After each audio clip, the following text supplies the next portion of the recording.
Bonjour à tous, aujourd'hui on va parler de licenciement économique, on va voir comment rebondir après un licenciement économique. On en parle aujourd'hui avec Lara Muller. Bonjour Lara. Bonjour Raphaël. Alors tu es directrice des études et analyses à l'UNEDIC. Est-ce que tu peux nous expliquer ce que ça veut dire concrètement, en quoi ça consiste ton métier? Alors la direction des études et analyses à l'UNEDIC, c'est environ 20 personnes, des statisticiens, des data scientists, des économistes, qui travaillent pour décrire toutes les situations que rencontrent les chômeurs, en particulier ceux qui sont indemnisés par l'assurance chômage. On fait des chiffrages et des simulations pour aider les partenaires sociaux quand ils négocient les règles, et on fait des évaluations pour bien comprendre les effets de ces règles.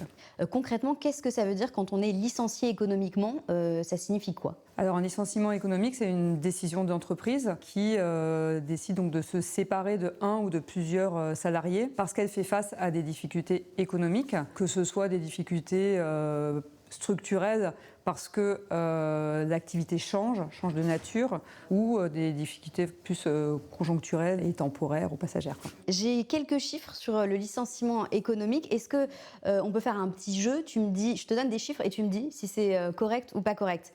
Alors le premier chiffre, c'est que depuis un an, le nombre de faillites d'entreprises, il aurait augmenté de 20%. C'est correct? C'est tout à fait ça. En 2024, il y a eu 66 000 défaillances d'entreprises. C'est 10 000 de plus qu'en 2023. Ça fait à peu près 20% de plus. Comment on l'explique? C'est quoi les causes de cette augmentation?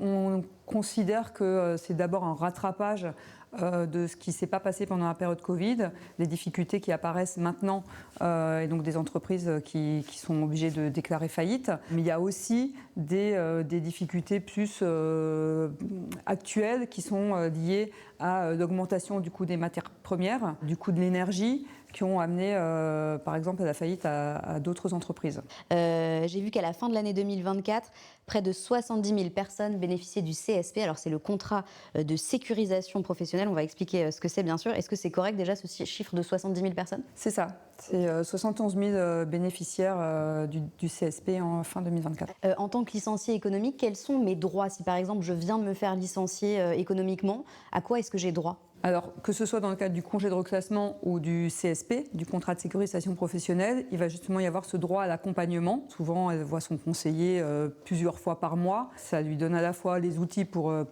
retrouver un travail, ou trouver une formation, mais aussi c'est un accompagnement psychologique, comme on évoquait tout à l'heure. Et l'autre droit, c'est le droit à l'allocation chômage, qui permet d'éviter une forte baisse de revenus et qui protège pendant la durée de ces droits. Le CSP, concrètement, est-ce que ça marche? Ça aide les personnes à se réinsérer sur le marché du travail? Alors oui, on a fait plusieurs études à l'UNEDIC pour comprendre les effets du contrat de sécurisation professionnelle. Et ce qu'on voit, c'est que les personnes qui passent par le CSP, elles retrouvent plus rapidement un emploi. Et ça a aussi une vertu d'accompagnement psychologique. Et on a fait des enquêtes qualitatives pour comprendre le vécu des bénéficiaires. Et c'est un aspect qui ressort beaucoup, le fait qu'ils soient pris en charge, aidés, accompagnés tout de suite après la rupture et le choc que peut représenter un licenciement économique. Merci beaucoup Lara, c'est beaucoup plus clair pour moi.